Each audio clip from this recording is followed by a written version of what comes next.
My mother, God rest her soul, was a powerful woman.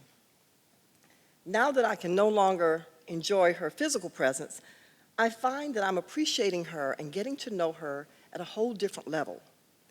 She had a way of using plain talk to make profound points.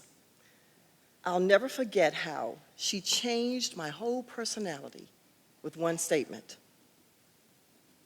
My brother Joe, the baby among our 12 siblings, had agreed to paint Mom's house if I bought the paint. I was so grateful to him because there was no way I could afford to pay a professional and no way I could find the time and the energy to do it myself. You see, I was working a very demanding job as a manager in an IBM sales office. I was in Duke's weekend MBA program, which happened to be 180 miles from my home in Virginia, one way, and I was 6 months pregnant. It was an exhausting time in my life. One weekend after class, I decided to drive the 80 miles to my mother's house to check out the paint job. And there were some splatters on the baseboard and on the ceiling, so I lit into Joe with a vengeance. And as I ranted and raged, Mama never looked up from the bowl of white potatoes she was peeling. She simply said, "Katie Ann," that's what she called me when I was in big trouble. "Katie Ann, if you don't change your ways, you're gonna give birth to a demon."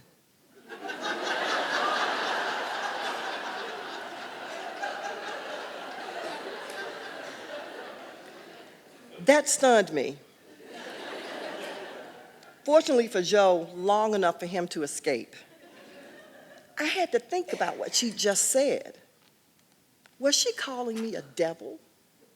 Was I really behaving like a demon? I love my brother. He has an aura of goodness about him, and in his core, he really is good. He had a wife, 3 kids, a physically demanding job, and yet he found the time to go paint our mother's house. The guilt of how I rewarded him for all that hard work stayed with me for days. But the nightmares lasted longer. I kept having the same dream over and over. I was in the labor and delivery room.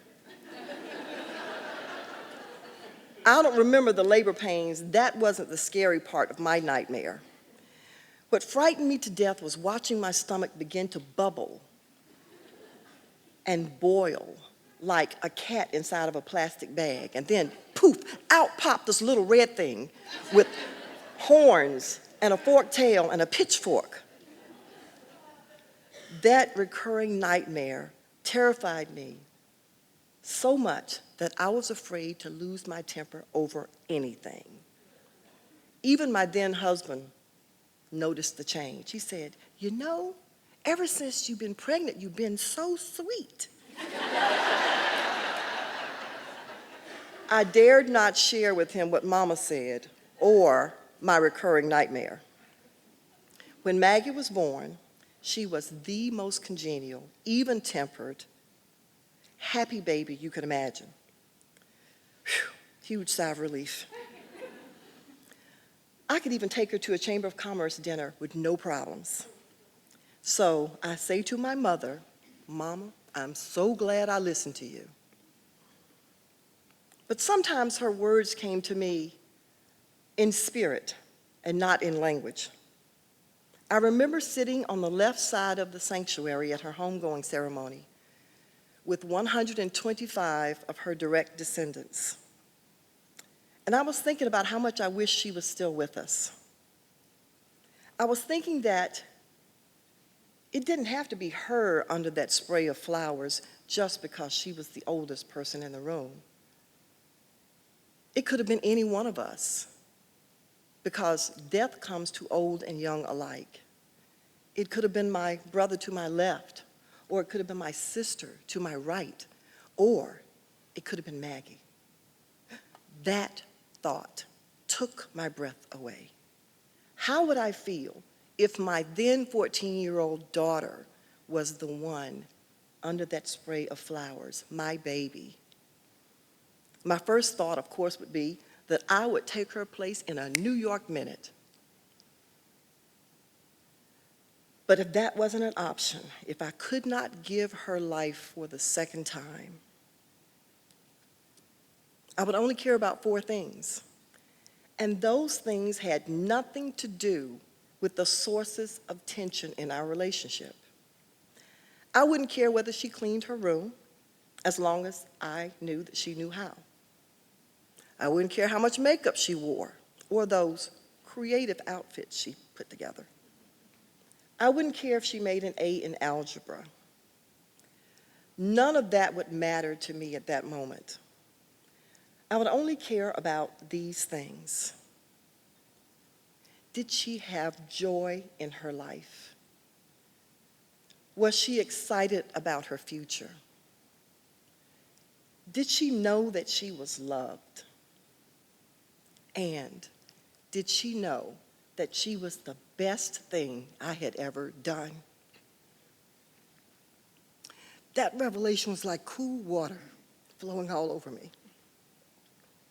It changed my whole perspective on our relationship. A few days later, and more calm, I had a chance to sit down with her. And I said, "Sweetie pie, I don't really care about your grades, but I know that based on what you want to do with your life, good grades are important. I don't care about your sloppy room. But just be aware that others will judge you if you're living in filth."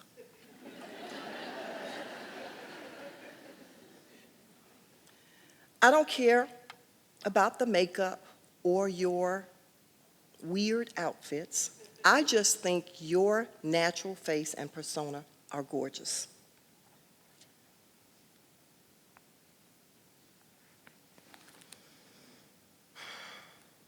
If you decided to be a biscuit maker, Mommy would eat a lot of biscuits.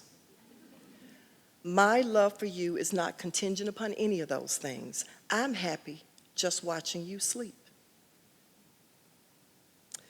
Okay, she turned a little green with my syrupy confessions and symbolically put her finger in her mouth.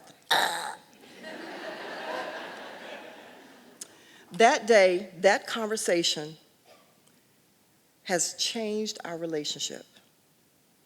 Maggie's all grown up now. She's making her own way in the world. She texted me the other day, "I miss you."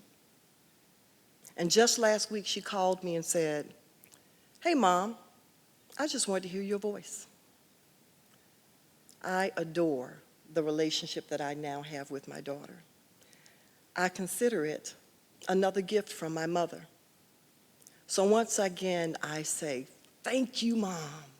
I'm so glad I listened to you.